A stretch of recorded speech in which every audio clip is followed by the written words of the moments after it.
கிறிஸ்துவில் அன்பானவர்களே, ஆண்டவரும் இரட்சகருமான இயேசு கிறிஸ்துவின் விலையேறப்பெற்ற நாமத்தில் நான் உங்களை வாழ்த்துகிறேன். இன்றைய அனுதின உணவில் கர்த்தர் நமக்கு கொடுக்கிற வார்த்தை நீதிமொழிகள் 3ஆம் அதிகாரம் 17வது வசனம். அதன் வழிகள் இனிதான வழிகள், அதன் பாதைகள் எல்லாம் சமாதானம். அதாவது அதனுடைய வழிகள் எல்லாம் இனிதான வழிகள், அதனுடைய பாதைகள் எல்லாம் சமாதானம் அப்படின்னு சொல்கிறார். எதனுடைய வழிகள், எதனுடைய பாதைகள், அது வேணும் இல்லையா? இப்போ இதே 3ஆம் அதிகாரத்தில் முதல் வசனத்தை வாசிக்கிறேன். என் மகனே, என் போதகத்தை மறவாதே, உன் இருதயம் என் கட்டளைகளை காக்க கடவுள். கடவுள் நமக்கு சொல்கிறாரு, என்னுடைய போதகத்தை மறந்துடாத, உன் இருதயம் என் கட்டளைகளை காக்க கடவுள். அப்போ கடவுள் நமக்கு ஒரு சில வசியங்களை போதிக்கிறார் இல்லையா? யார் மூலியமாக போதிக்கிறாரு அப்படின்னா, நம்ம அப்பா அம்மா மூலியமாக போதிப்பார், வயசில் பெரியவங்க மூலியமாக போதிப்பார், ஊழியக்காரர் மூலியமாக நமக்கு போதிப்பார்.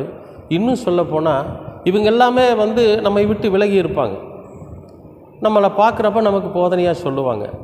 ஆனால் நம்ம கூடவே இருந்து நமக்கு போதனைகளை தினமும் நம்ம எப்போவெல்லாம் வேதனைப்படுறோமோ, எப்போவெல்லாம் துக்கப்படுறோமோ, எப்போவெல்லாம் நம்ம மனசு சமாதானத்தை இழந்திருக்கிறதோ, அப்போவெல்லாம் நம்ம கூடவே இருந்து நம்மை ஆற்றி தேற்றி நமக்கு ஆறுதல் தருகிற ஒரே ஒரு வழி என்னென்னா கர்த்தருடைய வேதம்தான். இந்த வேத புத்தகம் இது நம்ம கூடவே இருக்கும், நம்ம கையிலே இருக்குது, எப்பொழுதுமே நம்ம கூட இருக்கும். அப்போ இதில் தான் அந்த போதகமும் அந்த கட்டளைகளும் இருக்குது. இப்போ ஆண்டவருடைய போதனை என்ன அப்படின்னு புதிய ஏற்பாட்டின் காலத்தில் இயேசு கிறிஸ்துவானவர் நமக்கு என்னென்னவெல்லாம் போதனைகளை சொல்லி இருக்கிறார் அப்படிங்கிறது நமக்கு தெரியும், நம்ம வாசித்து தெரிஞ்சுக்கலாம். அவருடைய கட்டளையும் இருக்குது, பிரதான கட்டளைகளெல்லாம் சொல்லியிருப்பார். இப்போ இந்த கட்டளைகளை உன் இருதயம் காக்க கடவுள், நம்ம மனசுக்குள்ளே அவர் சொல்லி இருக்கிற அந்த கட்டளையை நம்ம ரொம்ப பத்திரமாக அதன்படி நடக்கக்கூடியவர்களாக நாம் நம்மை உட்படுத்தி கொள்ளணும். அப்போ அவருடைய போதகத்தை மறவாதே. வேதம் நமக்கு என்ன போதிக்குது அப்படிங்கிறத நம்ம மறந்துடக்கூடாது. சில நேரங்களில் நிறைய அடடா மறந்து போச்சே அப்படின்னு நம்ம சொல்லுவோம். நம்ம அப்பா அம்மா என்ன பண்ணுவாங்க, நம்ம கையில் ஏதோ ஒன்று சொல்லி அனுப்புவாங்க, அறிவுரை சொல்லி அனுப்புவாங்க. ஆனால் நாம் என்ன பண்ணிடுவோம், போகிற இடத்துல நம்முடைய நண்பர்களை பார்த்தாவோ அல்லது மற்றவர்களை பார்த்தாவோ அதை மறந்துட்டு என்ன பண்ணுவோம், நம்ம செஞ்சுருவோம், ஐயோ நம்ம மறந்துட்டோமே அப்படின்ற மாதிரி ஒரு ஃபீல் பண்ணுவோம் இல்லையா? அந்த மாதிரியான எண்ணங்கள் வராதபடிக்கு கடவுளுடைய போதனைகளை உங்கள் மனசுக்குள்ளே போட்டு வச்சுக்கிட்டே இருங்க. ஏதாவது ஒரு காரியத்தை நாம் பார்க்கிற போது, ஒரு செயலை பார்க்கிற போது அதை தேவனுடைய போதனையோடு ஒப்பிட்டு பார்க்கணும். இது இதை செய்யலான்னு அவர் சொல்லியிருக்காரா, செய்ய வேண்டான்னு சொன்னாரா, இதனால் ஏதாவது பிரச்சனைகள் வருமாக நம்ம ஒப்பிட்டு பார்க்குறப்போ அது தப்புன்னு தெரியுதுன்னா நம்ம அதை செய்ய மாட்டோம் இல்லையா?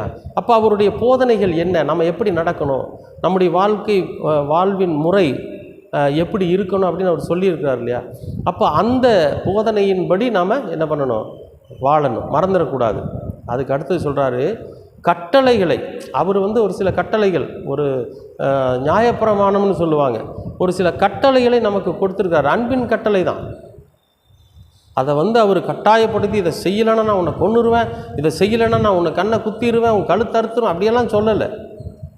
இதை செய்யுங்க, இதனால் உங்களுடைய வாழ்க்கையில் நீங்கள் எப்படிப்பட்ட நன்மையை சுதந்திரித்து கொள்வீர்கள் அப்படின்னு அவர் கட்டளை சொல்லியிருக்கார். உன்னை போல பிறனையும் நேசி, நீ உன் மீது அன்பு செலுத்துகிறது போல பிறன் மீதும் அன்பு செலுத்து. இது ஒன்றும் பெரிய விஷயமா தெரியல, ஆனால் ஆண்டவர் நமக்கு அந்த கட்டளையை சொல்லியிருக்கிறாரு. அதை நம்முடைய இருதயத்தில் என்ன பண்ணணுமா, சுமந்து வச்சுக்கணுமா. நம்ம இருதயத்தில் அதை எப்பொழுதுமே அது காக்க கடவுள், அதை பத்திரமாக பார்த்துக்கிட்டு இருந்தோம்னா நம்முடைய வழிகள் எல்லாம் இனிதானதாக இருக்கும். நம்ம போகிற வழியில் எந்த விதமான கசப்பான உணர்வுகளோ, எந்த விதமான நஷ்டங்களோ, எந்த விதமான மனச்சோர்வுகளோ வராது. அதனால தான் இங்கே சொல்கிறார், அதன் வழிகள் எல்லாம் எப்படி இனிமையானவைகள், இனிதான வழி. அப்புறம் சொல்கிறார் பாருங்கள், அதன் பாதைகள் எல்லாம் சமாதானம். அப்போ அந்த கட்டளைகளை நம்ம இருதயத்தில் சுமந்துட்டு அவருடைய போதனைகளை நம்ம மறக்காமல் நம்ம ஒவ்வொரு நாளும் செய்கிறப்போ நம்முடைய பாதையில் எப்படி இருக்கும், சமாதானமாக இருக்கும். நம்முடைய வழிகள் எல்லாம் இனிதானதாக இருக்கும். அன்பானவர்களே, உங்களுடைய வழிகள் இனிதானவைகளாய் மாறும். உங்களுடைய பாதைகள் எல்லாம் சமாதானத்தின் பாதைகளாக மாறும். இன்றைக்கு கர்த்தர் அதை உங்களுடைய வாழ்க்கையிலும் என்னுடைய வாழ்க்கையிலும் செய்ய போகிறார். என்னென்னு, நாம் அவருடைய போதனைகளை மறக்காமல் அவருடைய கட்டளைகளை நம்முடைய இருதயத்தில் காத்து பத்திரமா அதன்படி நடக்கணும் அப்படிங்கிற உணர்வோடு நம்ம வாழ்கிற போது நம்முடைய வழிகளெல்லாம் இனிதானவைகளாக இருக்கும், நம்முடைய பாதைகள் எல்லாம் சமாதானமாக இருக்கும். உங்களுடைய வழிகள் இனிதானவைகளாக மாறப்போகிறது, உங்களுடைய பாதைகள் முழுவதும் சமாதானத்தினால் நிறையப் போகிறது. கர்த்தர் உங்களை ஆசீர்வதிப்பார். அன்பின் பரலோக தெய்வமே, உமக்கு ஸ்தோத்திரம். நல்லதொரு இந்த நாளுக்காக நன்றி ஆண்டவரே. எங்களுடைய வழிகளிலெல்லாம் நாங்கள் இனிமையை சுதந்திரிக்கவும் ருசிக்கவும் நீர் எங்களுக்கு தயவு பாராட்டுங்க.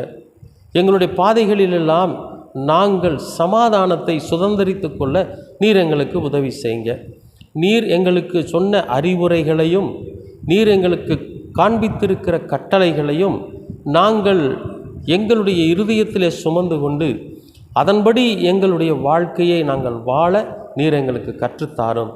அப்படி நாங்கள் வாழ்கிற போது எங்களுடைய வழிகளும் இனிமை, எங்களுடைய பாதைகளும் சமாதானமாயிருக்கும். ஆண்டவரே, நாங்கள் உம்முடைய பிள்ளைகள். ஆண்டவரே, எங்களிடத்தில் குறைகள் குற்றங்கள் இருக்குமானால் தயவாய் மன்னித்து நீர் எங்களை ஏற்றிக்கொண்டு எங்களுடைய வாழ்க்கையிலும் இனிமையையும் சமாதானத்தையும் சுதந்திரித்து கொள்ள நீங்கள் கிருபை பாராட்டுங்க.